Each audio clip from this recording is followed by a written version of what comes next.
Welcome to the Soulful Insights podcast. Before we begin, if you enjoy this podcast, please consider donating at the coffee link to support my work and to support this podcast. So let's get into it. Today we're going to be talking about the idea that the ego must die in order for you to have a spiritual awakening. So I have a different take on this, which is probably common in almost everything. I definitely run outside the box on just about everything, and I love that about myself. So, the idea that the ego must die in order for you to have a spiritual awakening is not entirely correct. What needs to fall away is the cultural, societal, religious ideas that have created separation. My beliefs are right, yours are wrong. Worrying about what other people think about you, judging other people, the idea of they're going to go to hell because they don't believe like you, or all of that kind of stuff. That's what needs to fall away. The selfishness, self-centeredness, being self-conscious, comparing yourself to other people, all that stuff. All the low vibration aspects of the physical plane of existence, which involving kind of that sense of self, right? The solar plexus chakra is where your sense of self is centered. And this sense of self is extremely important for your journey through life in the physical realm. Many in the spiritual community emphasize the truth that we are all interconnected and emphasize the unity of all things, which is an important element of healthy spirituality and the foundation of the morals and values that you have in your life. However, using the idea of unity and the interconnectedness of all things at the expense of your sense of self is not healthy. You will find that many spiritual teachers claim that they've had an ego death, but they also exhibit traits and teachings that are insensitive, disconnected, and aloof. I have witnessed this in so many spiritual teachers and gurus, and for many years, it was what made me shy away from any practice that would cause a spiritual awakening, because I absolutely did not want to show up in the world like that. The traits of ego death in spiritual awakening that I've witnessed in many spiritual teachers and gurus that I find to be toxic, I'm going to kind of detail those for you a little bit and help you understand the difference between like a healthy transcendence of the ego and this idea of ego death. I don't like the idea of death of the ego. I don't love that. I would actually say transcending the ego. Okay. So number one thing that I've seen with a lot of spiritual teachers who claim spiritual awakening is victim blaming. And this can come in many forms. Sometimes the basis of this victim blaming stems from their views on the law of attraction or manifesting. Other spiritual teachers, it comes from the idea that you choose everything that happens to you in your life. I want to give you kind of an example of this type of attitude. During a session with a spiritual coach, I was deeply struggling with trauma in my life. I have a lot. And at this stage, I was experiencing a lot of anger. And I was having a lot of anger towards God. And I was saying, I want to believe in a God just so I can be angry about, this traumatic stuff that happened to me. And it was just like, when we're in anger, it's not rational. It just needs to come out. And I was processing my anger. So I'm saying all kinds of just angry things, which is normal and good. But I was told that I didn't have anyone to be angry with except myself because I chose this. I was like, excuse me? How helpful was that? I will tell you, it wasn't at all. In fact, it was hurtful. There's a wild misconception in the spirituality community about what it means to have chosen to come into this realm and the unpredictable nature of living in a physical realm where free will is completely unrestrained. And somehow we knew every choice that every single person was going to make in every moment it just is ridiculous. So I'm going to present you with an alternative view to this idea that individuals who are sex trafficked, raped, brutally abused as children, etc., this idea that they shouldn't have suffering. You shouldn't have pain. You shouldn't have PTSD. You shouldn't even have an emotional response because you chose this. You chose that for yourself before coming here. Apparently, according to a lot of spiritual gurus, there's no such thing as suffering anyway, right? Suffering is a choice. I've heard that a lot. Suffering is a choice. I don't agree with any of this, and I'm going to explain to you why. If your spirituality causes you to deny and ignore the reality of suffering in this plane of existence, if it causes you to blame victims of extreme violence and trauma and to ignore their suffering, what you have is not spirituality at all. What you have is willful disregard for anyone but yourself. That is not a transcendence of the ego. That is not even an ego death. That is ego at its best. You don't have a right to suffer. Your suffering is your fault. Your suffering is a choice. You're telling me that that's not ego? Interesting. So let's get into what it means to agree to come into this physical plane of existence. What it means to know what we will experience.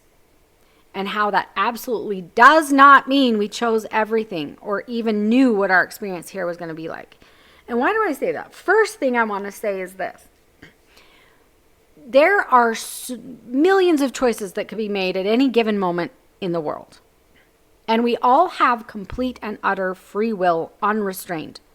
You can choose to do literally anything. Yes, we have laws and all of that. But reality, if you want to do something, you have that choice available to you. There is no deity or anything that's going to stop you. Okay? Because of absolute free will, there's no way that we would know every single choice in every single situation. We're looking at so many factors at play. When we chose to come, yes, there were things that we knew. We probably knew the parents that we were going to come to. We probably knew the siblings that we were going to have. That was going to be a fixed situation. This is the family that you're going to be born into. So there were certain experiences, but then again, your parents could have chosen many different things throughout your life. You know, when your dad got really angry and smacked you, he could have made a different choice. Do you see what I'm saying? Like, there are so many choices available at any given time. You weren't like, oh, okay, I know that everything that ever happened, I knew was going to happen. No, you didn't. There are key things. There are key pinpoints throughout your life that were there. Now, can we say you knew everything or that you didn't? No, we don't know exactly. Some people that have had near-death experiences have said they knew things, whatever, that may or may not be true. I don't know. But because of free will, your choice to come into this world, in my opinion, was less about knowing every single abuse and every single situation that you would ever experience, and more about the agreement of knowing this world is unpredictable. There are going to be some key experiences that you're going to have along the way, but there's also going to be a lot of variability.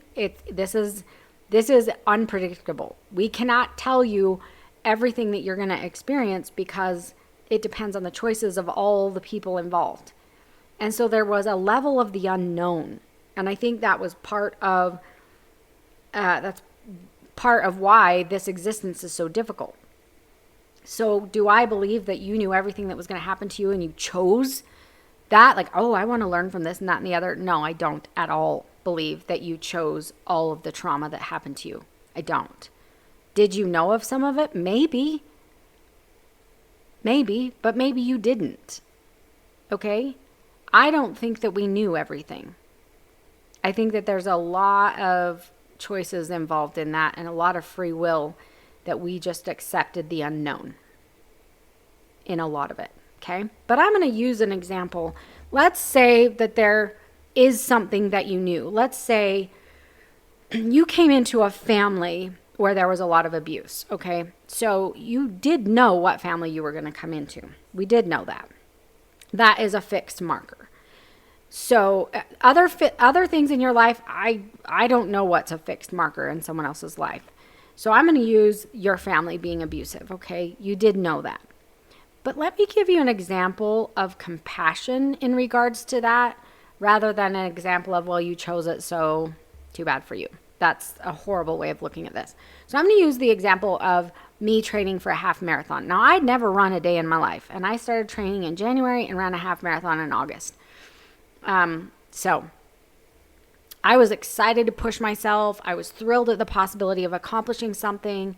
And prior to actually having to physically experience the half marathon, I heard stories of shin splints and blisters and physical pain and exhaustion and all of the things that went along with it. I heard of bleeding feet and ingrown toenail. I heard all the gory details of what people experienced. And so logically my brain is like, yes, I've heard of all this, but it was so minuscule to my excitement over this accomplishment that I was going to do. Did I know the possibilities of pain? Oh, sure. Have I ever experienced shin splints before? No, I've never ran a day in my life. I don't know what that is. Have I had a blister? Sure. Have I ever run on one? No. Have I had physical pain? Yeah, of course I have, a lot. But it just wasn't registering. I hadn't experienced this before, so I didn't really know. And I would equate this with some of the markers in your life that you knew were going to be hard. Whether you chose them or just agreed to it, we don't know that for sure. I don't think we have a way where we can say 100% you chose something. And I think that it's ridiculous to even claim that you do know that for sure for someone else. You don't. Just because someone did a past life regression, just because somebody had a near-death experience does not mean that that's a blanket experience for all of us and that we all chose something or we all wanted something. It is not fair to do that. You don't know. You were not there. If you were not physically there with that person at that time, you don't have a right to tell them what they chose or what they knew, in my opinion. Okay? But here we are in the situation saying that you knew. I'm not saying that you chose it, but that you knew. So I knew that I was going to do this marathon. I knew there was risk involved, that there could be pain involved. It was going to be hard, but I didn't really fully grasp what that would feel like physically because I'd never experienced it.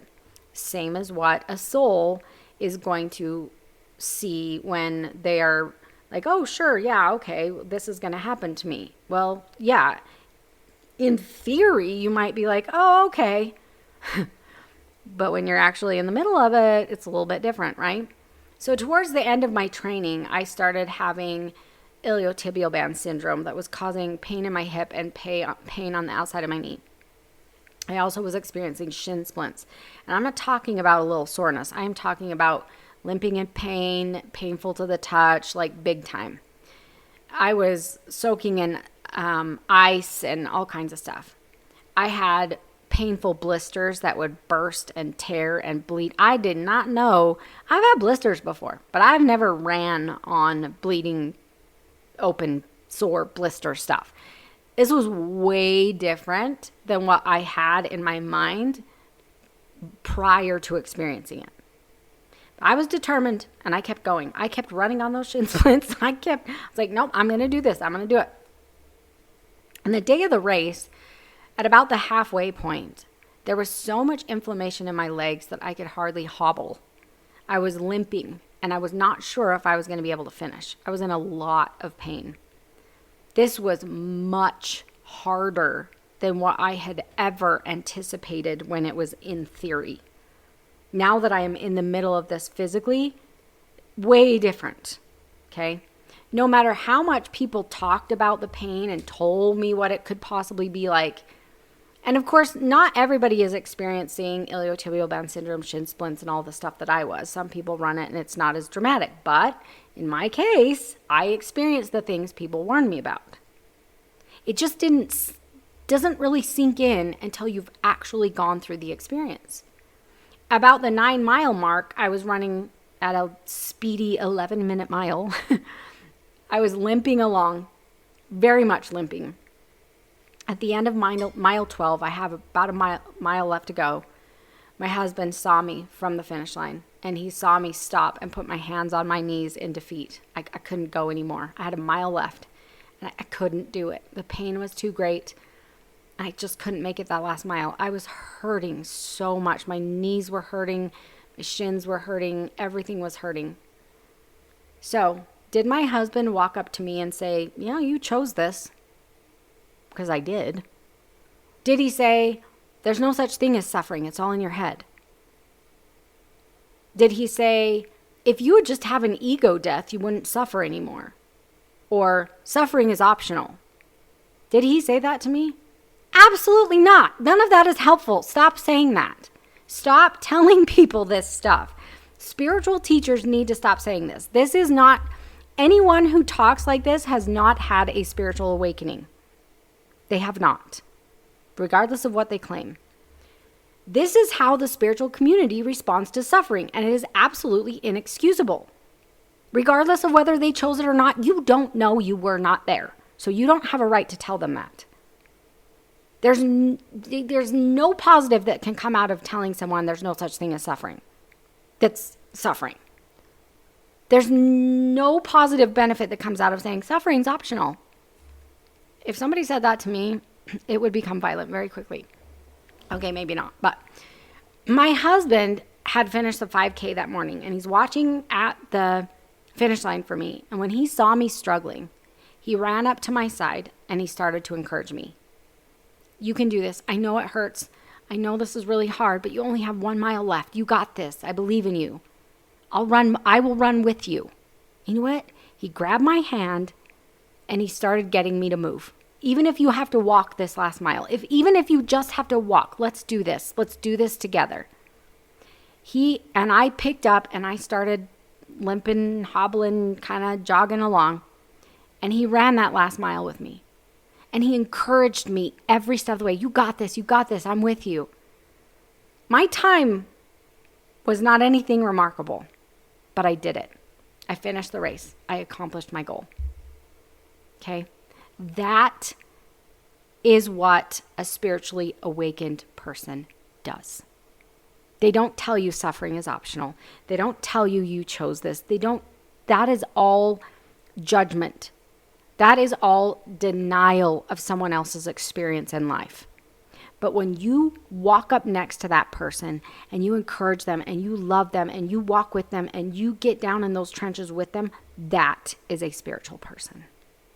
That is what spirituality is. Anything less than that, if someone claims to be spiritually awakened, spiritual guru, and they're not willing to do that with you, they're lying.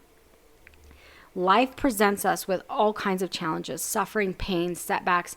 This is an unpredictable world, and we experience the full range of emotions here. It's a necessary part of this experience. The point of this experience is to learn to have empathy, compassion, and love that causes you to feel connected to both the joy and happiness and rejoicing in the world, but also connected to the suffering in the world. If you ignore and deny suffering and claim to only experience bliss, you are missing the point.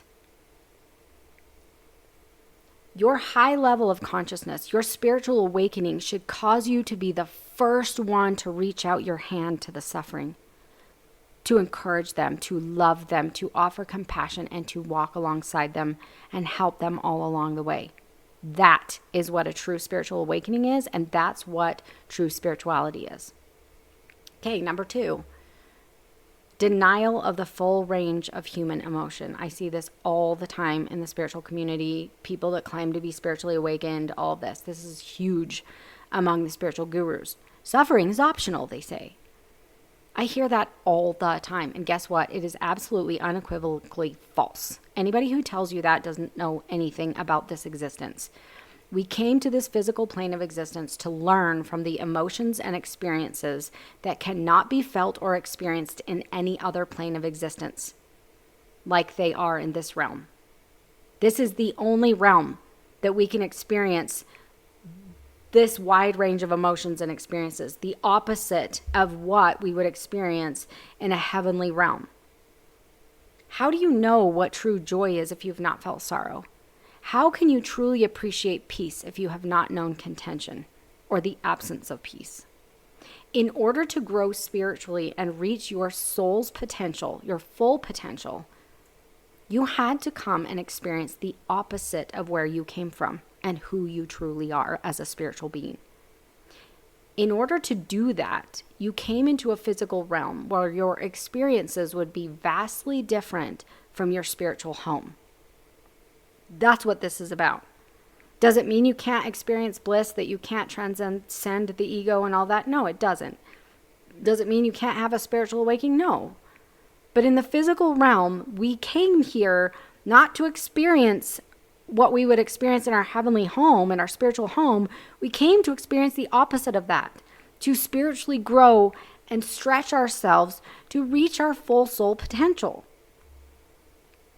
To think that suffering is optional is ridiculous. In the physical realm, you have physical appetites that are very difficult to control because you have this physical body. It isn't just your spirit. You've got to learn to transcend the physical and allow your spirit, your soul, your higher self, whatever you want to call that, to actually have control or sovereignty over the physical. That is what we're trying to do, is transcend the physical. But when we first come here, physical appetites are really difficult to control. How many people overeat? How many people drink too much alcohol? How many people eat too much sugar or junk food, or have sexual appetites they can't control, or they disrespect other people with their sexual appetites? We have all kinds of stuff. Or anger, struggling to control their anger. That's part of, it's almost like a child learning to ride a bike. You have this body and you're trying to learn how to navigate and transcend all of that physical nature and mature in the physicality that we have here. It's not about just, oh, I'm blissed out all the time. Okay? This was never the point of coming here. So we have very strong emotions. They're difficult to manage in the physical realm. That's on purpose, because your soul is stretched when you actually have to learn to manage something that's hard. If I don't work a muscle, it doesn't get stronger, it gets weaker. Do you understand that? This is what this is what spiritual growth is about. It's about putting yourself in a difficult situation where you really have to work at managing emotions and managing appetites and managing those things. And that transcending that is where real spiritual power comes from. We also experience cultures and societies and religions that oppress certain groups of people. People decide the color of your skin or your gender or whatever it is. We're going to shun you, or we're going to say that you're beneath us, or slavery, or all of this stuff happens to people, and to deny their experience of, being oppressed in their culture, or their experience of slavery, or their experience of whatever racism, or whatever their experience is, to deny that and to say, oh, suffering is optional, or all of that. We are denying the experience of people. Okay? That isn't a spiritually awakened person that is denying these experiences of different people. There's a strong desire for power and control over others in the physical realm. So we have a lot of power plays and wars and a lot of fighting for power. A lot of religions try to exert control over women. Very, very, very common. A lot of people use the name of God in vain, putting God's name on their subjugation of women. And in fact, in years past, they put God's name on racism. That's called using God's name in vain. That's what that is. It isn't making a religious exclamation of God's name. It's using God's name on your evil desire for power and control over other people is what that is. We experience separation and duality consciousness. We don't see the harm we cause to other people as connected to us. The more that we lower our level of consciousness, the more we are affected by that. We think that when we harm other people, it doesn't harm us. It does. We have unrestrained free will here, which can lead to suffering. And a denial of that isn't helping anyone. There is unrestrained free will. There's no deity that's going to stop you from doing anything. And there's a reason for that. When you come into a world like this, suffering's inevitable. It is not optional, as a lot of these spiritual people say. It just isn't. The powerful emotions people feel that are unmanaged can lead to violence, sexual desires that are out of control, when people are treated like objects to be consumed instead of people to be loved.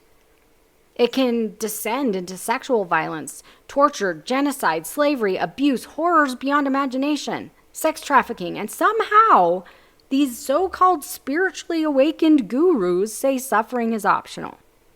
The denial of the experience of all of these people. We are here to experience the full range of emotions, including sorrow, grief, pain, anxiety, as well as bliss and joy and all the others. But denial of these emotions and the statement that anyone who feels them is simply choosing to feel that way and that they don't have to feel that way is ridiculous beyond belief. Denying the grief of losing a loved one is ridiculous. True unity consciousness compels us to recognize suffering, to feel connected to those who suffer, and to offer our love, compassion, and empathy to those who are suffering, not a denial of their experience, not demanding that they numb themselves to their experience. That is not unity consciousness. I recently saw a spiritual guru who welcomed a little baby into the world, and it's such a beautiful experience when a new little soul comes into the world. But he is also one of those that claim that suffering is optional and that talks about experiencing ego death and all of that, okay? While he's welcoming this beautiful little soul into his life, it brought to my mind the rejection and claims of suffering, like rejection of the idea of suffering and the claim that suffering is optional. Because at this time that he's enjoying this beautiful little baby that just came into the world, my daughter's friend, just a week prior, lost her baby. The placenta detached from the uterus on her due date, and the baby died. This young woman is in her early 20s. This was her first child. She had to deliver a baby that was not alive. And spiritual gurus would tell you that she should not suffer. She should not be attached to anyone or anything. She should just chalk it up to experience. Do you know how many spiritual gurus would just call this an experience and deny the grief and suffering? A lot of and I hate to say this, but a lot of these spiritual gurus are men. And if they are women, they're usually not married. They usually don't have children. They usually don't have emotional attachments or connections to anyone. And that is why they can deny this kind of suffering.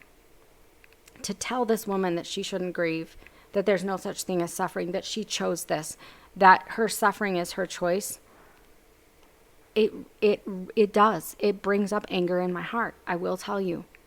And the reason that it does is not, that anger isn't wrong or bad. That anger is my love and compassion for a woman who is being denied the experience of grief and suffering over the loss of her child.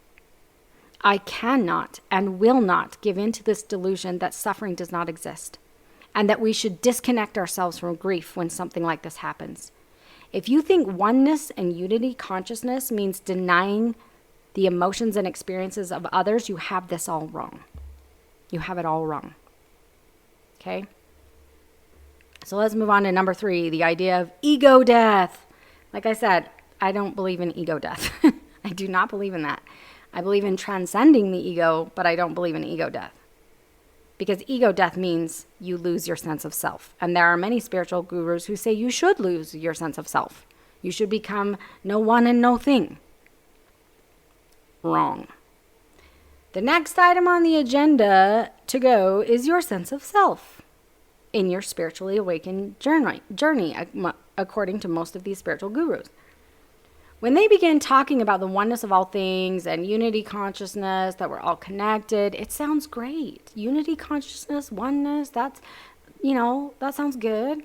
It is true. Everything is interconnected. You cannot live on a low level of consciousness causing harm to others without harming yourself. You may not fully understand how that works while you're in this physical existence, but you will at some point in your soul's journey. However, when this idea of oneness and interconnectedness is spoken of in the context of ego death, we start to get into really toxic territory if we're not careful. Essentially, an ego death, according to some spiritual gurus, and I'm not placing this on everyone, I'm just telling you there's a lot of this going around, is a loss of your sense of individuality, personality, your sense of self for many of these spiritual gurus. You become nothing and no one. You're attached to nothing. You care for nothing. You descend into nothingness. Now, I don't know about you, but this does not sound like something that would bring bliss or happiness to anyone. It sounds ridiculous. Some of the greatest experiences of my life have been the result of my connection and relationships with other people. Can relationships hurt? Yeah. When they tell you not to attach to anything, it's essentially because, relationships can end. They can be harmful. So you're trying to avoid pain by not connecting with others, which is not, that is not a better option. The birth of a baby and the love and connection and attachment you feel for that little soul brings immense joy. Intimacy in marriage or intimacy in a relationship that is the beautiful extension of loving someone so much you can't get close enough to them, that is bliss. It is a beautiful experience that I wouldn't trade for anything. Nor would I want to miss out on those because I have become nothing and no one and I'm not attached to anyone or anything. That sounds like absolute misery, not happiness. And I'm going to tell you, when I was pregnant with my daughter, I had a lot of complications. I had severe amount of blood at 6 weeks of pregnancy. I didn't know how there would still be a baby in there because it felt like cups and cups of blood. Obviously it wasn't, I know, but it felt like that. But I didn't lose her. Then at 18 weeks, I was dilating. I had to have a surgery where a metal wire was woven into my cervix. I was dilated to 3 centimeters at 18 weeks. They didn't think I was going to make it. I was on bed rest. I was on restricted activity. When I woke up from that surgery, I didn't even know if I was still pregnant with her or not because they were telling me the risks that they could break my water. I could go into labor. It could do all kinds of things. I was on restricted activity. I laid on a couch. I was not supposed to even walk around a grocery store or go shopping. I sacrificed everything to bring this little girl into the world. And at 36 weeks, when I was maybe a little more than 4 weeks early, she was born at 4 pounds, 13 ounces, and 16 inches long. Do you know the joy and bliss that comes from loving that little baby that's growing inside of you and doing everything in your power to protect that baby so that she can come safely into this world? Do you think that I want to be nothing and no one? No. I want to love her. I want to feel the bliss after that birth of that baby. I want to be connected to her. I want to love her with all that I am. I am a mother. Damn it, you touch my baby, I will end you. That's Mama Bear. That is love. I'm not giving up that experience for your nothing and nothingness and detachment from everything. When I experience intimacy in my marriage, and it is intimacy that is driven by the absolute depth of love that I have for my husband that I met when I was 14 years old, when it is intimacy that is driven by the depths of love and connection, I'm not going to trade that bliss for anything. And there is no nothingness and detachment that will come close to that experience. So when you tell me that to becoming nothing and no one and not attached to anything, that is not bliss. And if you think it is, you clearly haven't experienced the bliss that life can be sometimes. Coming from a high-demand religion, I know what it's like to be denied a sense of self. Because I was. And it's not happiness or bliss, I will tell you that. From the time I was 12 years old, I was told that my identity was to be a wife and mother, and I should desire nothing else, or I was selfish. I was expected to marry young. I was told I should not put off marriage or put off having children to get an education. My education should be far beneath my priorities of marriage and children. Marriage was the top priority.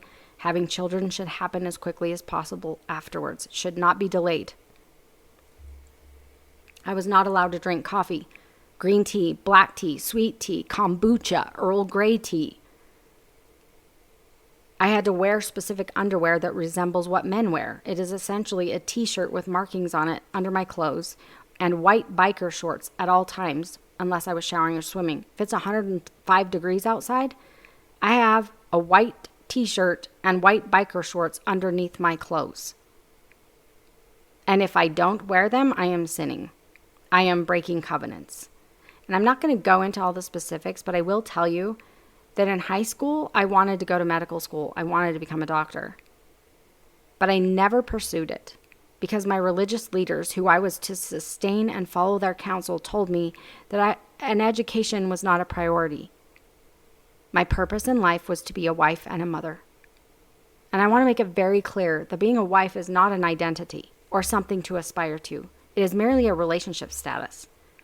Your relationship status is not who you are, and it does not define you. But in a high-demand religion, it is pushed as an entire identity for you.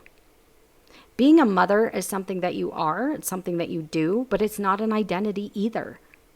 It is also a relationship status. Being a mother is a part of me. It is a part of me, and I deeply love that. But it's not my identity.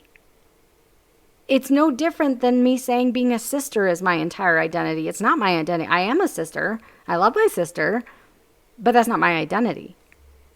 Having your entire identity wrapped up in relationships is dangerous. Marriage doesn't always last. Children grow up and move away. When the children are grown, who are you then?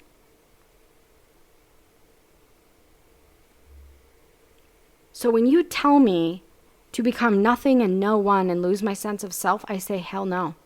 I've been down that road. I know this pain all too well. 43 years old when my kids were grown, and I was left in an empty house with only the qualifications and same job experience and skills as a 16-year-old who just got their driver's license. You're not taking my sense of self from me. I've been down that road.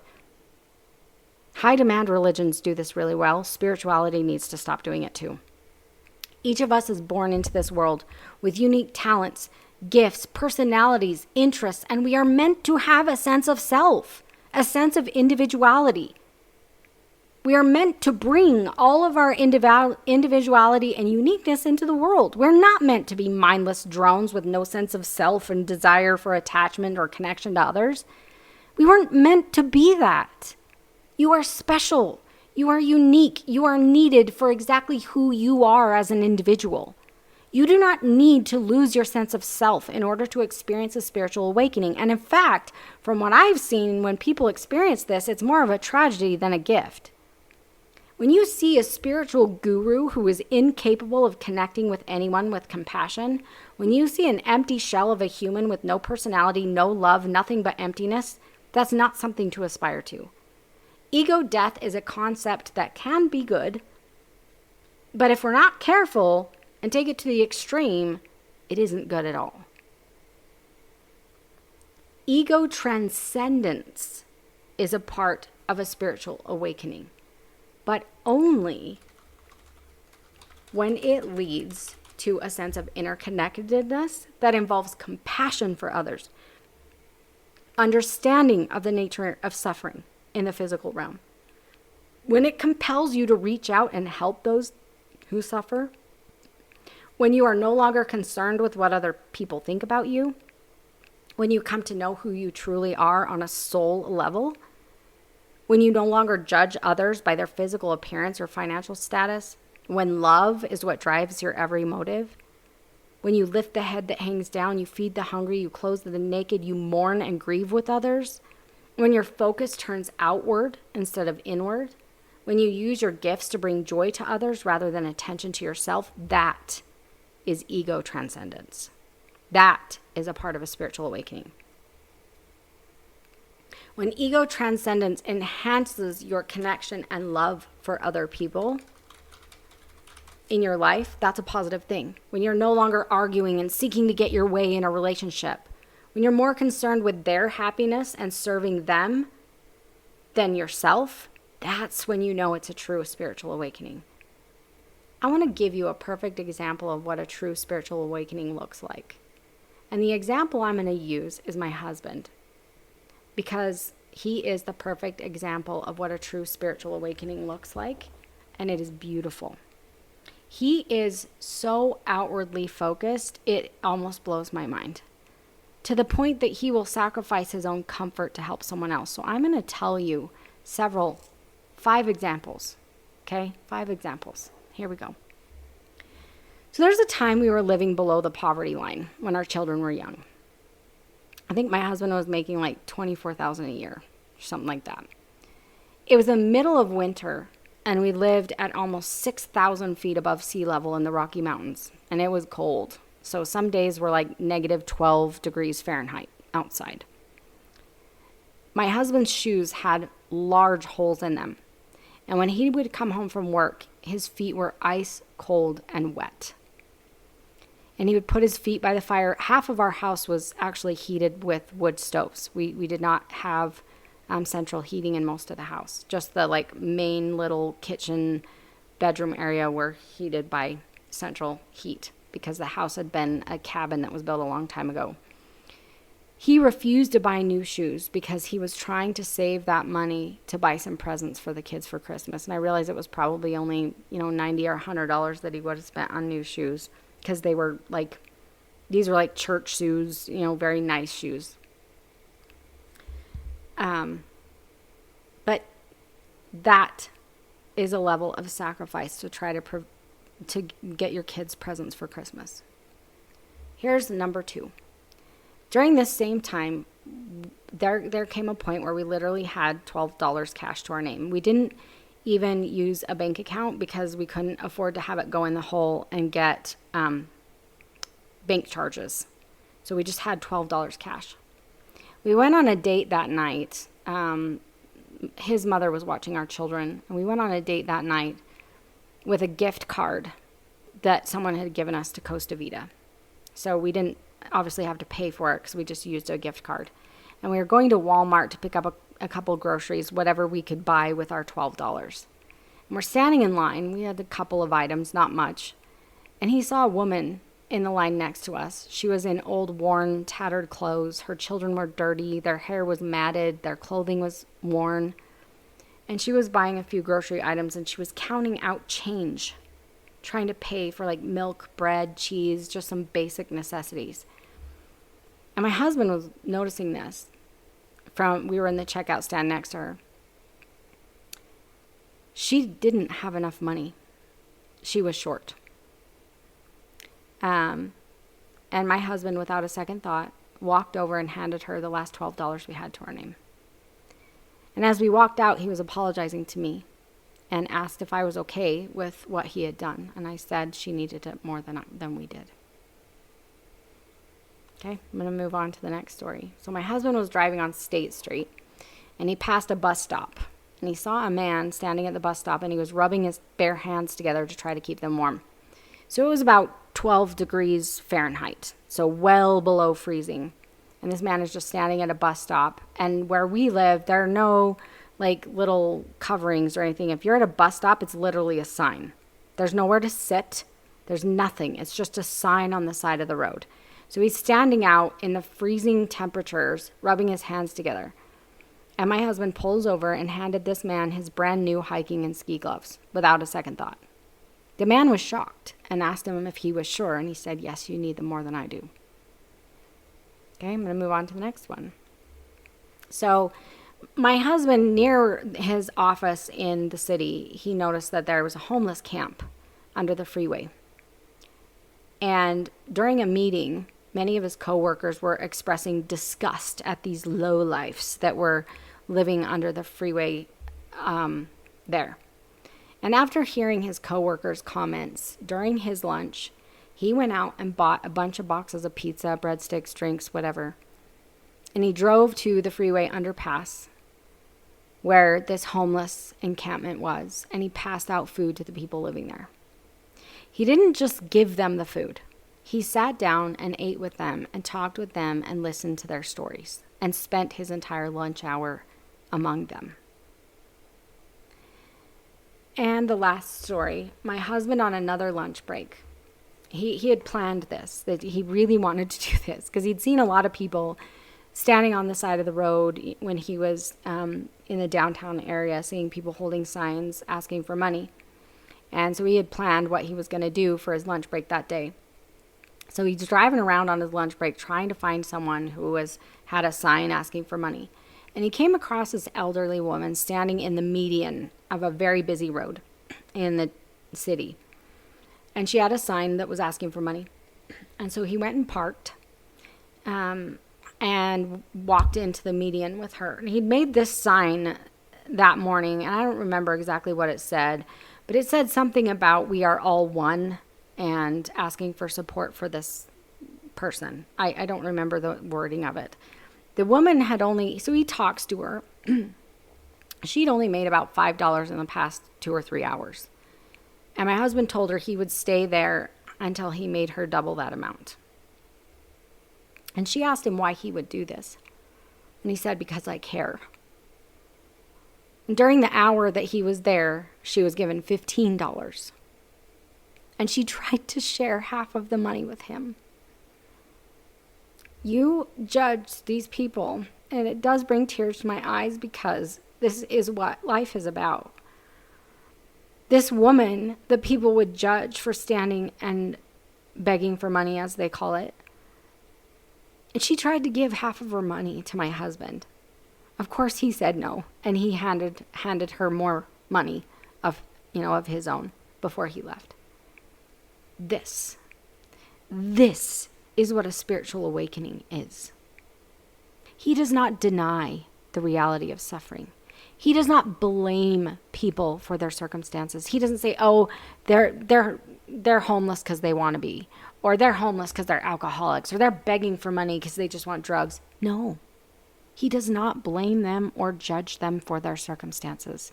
He does not ignore them. His heart is wide open. His focus is outward. And you know what? He is spreading love in the world. He is doing what he can to reduce suffering, to bring a smile to someone's face, even if it's just for a moment. Think of what our world would be like if more people lived like this. So I could spend days on end telling you stories of things my husband has done just like this. Because this is how he lives his life every single day. I can't tell you how many times he's handed a $100 bill to the worker at the drive-through window, has mowed a lawn or shoveled the sidewalks of elderly people, or all kinds of things. If your spiritual awakening doesn't include a life like this, you have not had a spiritual awakening at all. Ego death is not a thing. But ego transcendence is not about losing yourself. It is about turning your focus away from yourself. The solar plexus is where you find your sense of purpose in life, your courage, your confidence, your sense of self. The individual and unique soul purpose that you have is a critical component to your well-being and your existence in this world. Do not let anyone tell you that your sense of self and your unique expression of your soul has to die in order for you to be spiritual. Your unique soul expression is needed. The world needs you just as you are.